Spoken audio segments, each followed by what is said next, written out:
What's up, everybody? My name is Jason, and welcome to Small Biz. In today's video, we're going to talk about how Muln just hit an all-time low at 135. And as I said on Twitter, follow me at Try Small Biz. It's the result of three things: massive dilution, huge insider selling, and as we learned in another press release today, more implied delays from the one and only CEO David. So the obvious question is, how in the hell are we ever going to get out of this ditch? All that and more coming right up.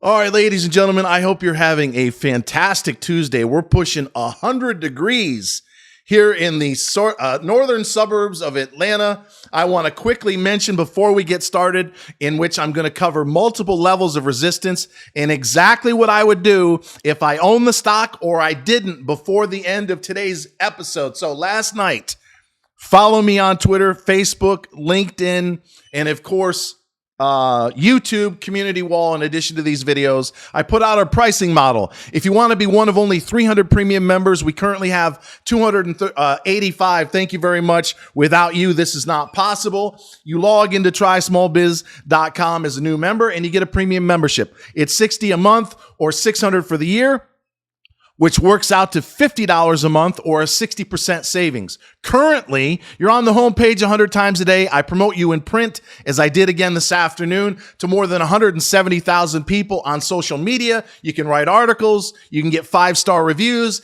and after the 4th, we're going to launch in July two things: our Facebook group for business and our Discord for all you stock junkies, in which we'll be able to kibitz in private, not only of what we own, but stocks that you may be looking at. I'll give you my opinion. We're going to have a great time getting to know each other both online and eventually off as we cruise out of Miami on the Virgin Voyages, no children allowed. And we actually throw dice in Vegas, but you guessed it. All of that is only possible for no more than 300 premium members at trysmallbiz.com. And no, you don't have a small biz, so have to have a small biz, so get one today. All right, ladies and gentlemen, last trade 137. I want to read out loud a direct quote from one of the worst CEOs in NASDAQ history. That's, of course, David. And by the way, I'll cover it in another video, but did Sal, the worst CEO in NASDAQ history, did he elope to Sicily? Did he escape? Because ever since he kind of threw in the towel a few days ago and said he's willing to hand over the reins at the time, what were we, 15 cents? Last trade, 124. I haven't heard a peep. Look, we're in an awful pickle. And again, I'm going to explain, at least in the case of Muln, exactly what I would do. So don't go anywhere. But here's the deal. And I quote, "We are in the best financial position." This is David at Muln's in our company's history. And we remain fully committed and highly focused on producing, selling, and delivering our vehicles to customers. Wait for it, prior to the end of 2023. Prior to the end of 2023. The minute this news release hit the wires, the stock went in free fall. We gave up the ghost at 17, 16, where all those warrants were priced as of in the 8K filing the other day, 14, and now we're in the fucking, I almost said 12s, but that'll probably happen tomorrow or the next day. We're at 13.81 because of that line right there, prior to the end of 2023. I hate to tell all you fucking blind as a bat bulls that keep talking about $200, $300, $400 price targets.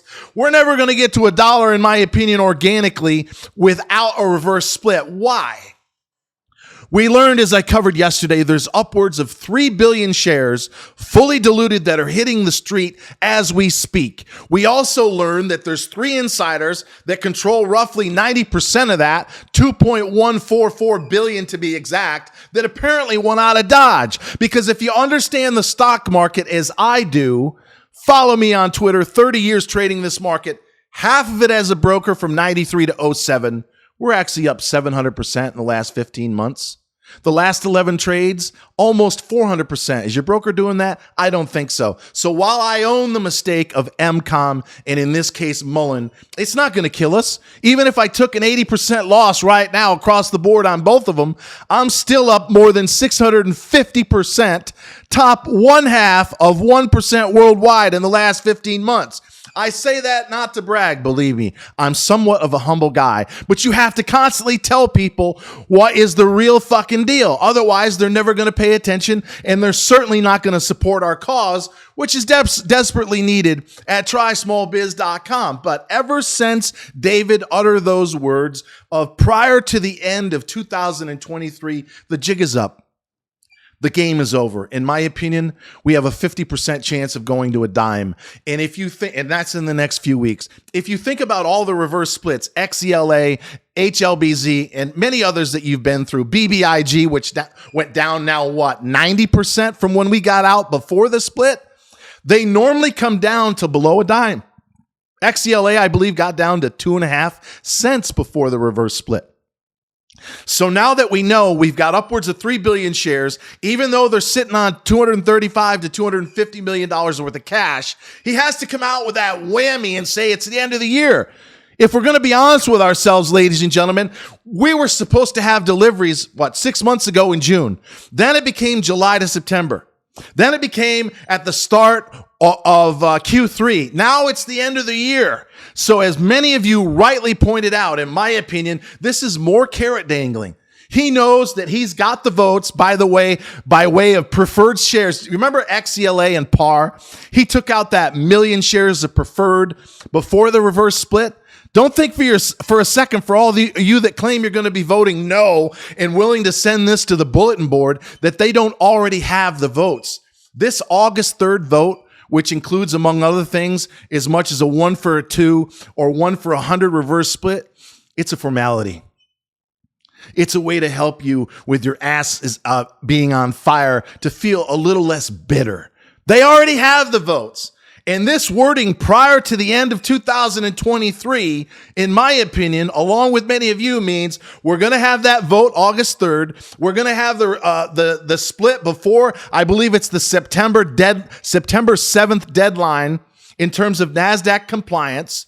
And that whole time, they're going to say, oh, we're done diluting for a while. Oh, we've got enough capital to last us for a couple of years. Meanwhile, it's one delay, one push out after another. If I had to bet, we've got better than 50% odds that end of the year will turn into, by October, the beginning of 2024. You remember the Muln 5, I believe, a few years ago, it was supposed to be on the road by 2024. Now it's being extended to 2026. And if David is approaching, let's say, 60 years of age, and he's got his burn rate down to $10 million or thereabouts per quarter, now that the Elms acquisition is done, he might be thinking, you know what? I can play this scam out for the next 10 or 15 years and still not run out of money. And at that point, I don't know, maybe I'll go to Sicily with Sal. Who knows? They may already be contemplating it right now. And for those of you like myself that own both of those, do you remember how against reverse split Sal was, formerly of HellBiz, now MCOM? Ever since he had that meeting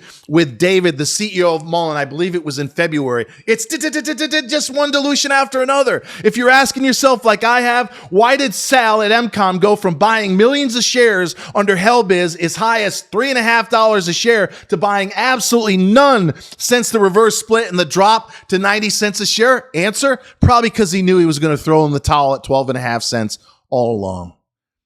He's probably going to take his money and go somewhere back home, overseas where he's from. Who knows? Maybe his mafioso brothers and sisters have got something lined up for him already. But for those of you that own Muln, in closing, here's exactly what I would do. Again, full disclosure, I own Muln at 113, MCOM at 82. I'm not buying either one, and I'm for sale on both at 65 limit. What do I give the odds that we see either of those targets? 20% tops without a reverse split. Anything is possible. We've all seen the biggest pile of shit squeeze. But I came up with this example, and please follow me along. Share this with your friends. With a friend of mine who I talked to about an hour ago. Let's assume you've got a big house. And if you're like me, you hate to clean. Most of you guys, my audience is 80% men. I have to believe most of you hate to clean. So you've got a choice. You can put your sweat equity, your time, your money into cleaning 5 or 6 bedroom house, or you can bring somebody in for $100 and they'll spit shine it squeaky clean. The same thing applies with this stock. If you're like me, as most of you are, and you own it at 1, 2, 3, and maybe higher split adjusted, you can put your hard-earned money, you can put your sweat equity, just as you would have to do cleaning the house, in buying the stock and averaging down. Your ego wants to do that, doesn't it? You're sitting there at $1 and change going, oh my God, I'm down 80, 90%. I got to average down. No, let somebody else push it back up, because there's a 50% chance at minimum we're going to $0.10 or less. We're going to do another reverse split, probably 50-1. And if it's like BBIG or an endless list of reverse stocks splits that you and I could name, we're probably going to go down Trika 30, 40, 50% after that. So let somebody else push it up. And if you're like me, you're sitting at 50 cents to $0.75 tops, ready to take a 40 or 50% loss. Move on. Live to fight another day so that I don't have to do any more fucking videos about these two clowns, because subconsciously it's nothing but a ball and chain. And the sooner we can get rid of both, the better. Until next time, always remember that I am looking out for my best interest. We love you. And thanks for watching. By the way, I wonder if one or two of you brothers can help me out, because given the amount of times that I've been bent over this desk, right, all the way in, up, and out the other side, my ass is killing me and I'm out of lube.